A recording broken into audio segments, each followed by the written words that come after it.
J.K. Yadav Films present.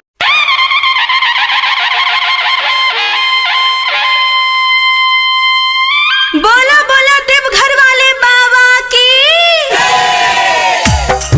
J.K. Yadav Films.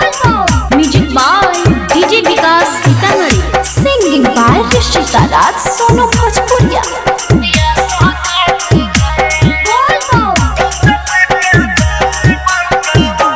हाँ हाँ गिरवा रंग के साड़ी ये कोलाई ताए सैया, जय बई हम माया सोते घर।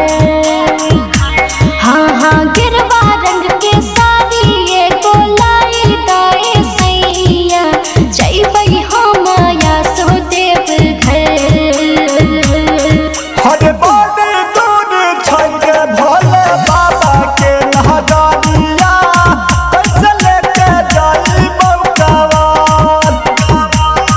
हरे बड़े दूर छंगे भोले बाबा के नहदारिया, कैसे लेके जाई बौकावान। हाँ हाँ गिरवा रंग के साड़ी ये कोलाई ताए सैया, जय बई हम माया सोते घर।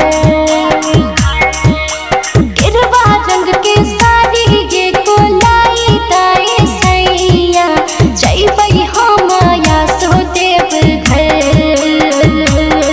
हरे बड़े दूर छंगे भोले बाबा के नहदारिया, कैसे लेके जाई बौकावान।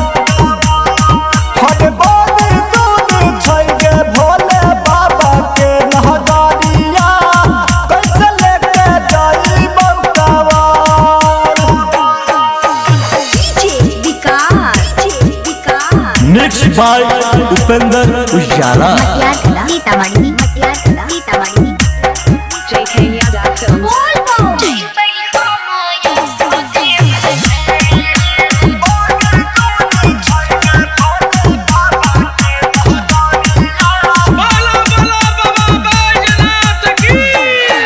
अरे लेके कावर कांधे पैदल जाई बहे सैया, चलबै नारा लगबै हर हर।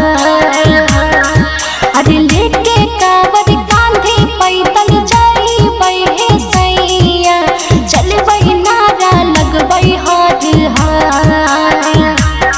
हरे बड़े दूर छंगे भोले बाबा के नहदारिया, कैसे लेके जाई बौकावान। हरे बड़े दूर छंगे भोले बाबा के नहदारिया, कैसे लेके जाई बौकावान।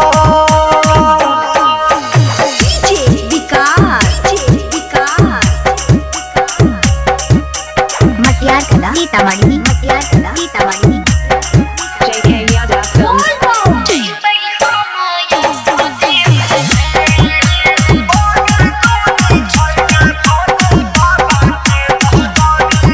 बोला बोला देवघर वाले बाबा की। अरे नीके नीके चाहल चाहिए हम सोनू, सन्नी संगे जलवा लेबै भाई। अरे नीके नीके चाहल चाहिए हम सोनू, सन्नी संगे जलवा लेबै भाई। हरे बड़े दूर छंगे भोले बाबा के नहदारिया, कैसे लेके जाई बौकावान। हरे बड़े दूर छंगे भोले बाबा के नहदारिया, कैसे लेके जाई बौकावान। J.K. Yadav Films.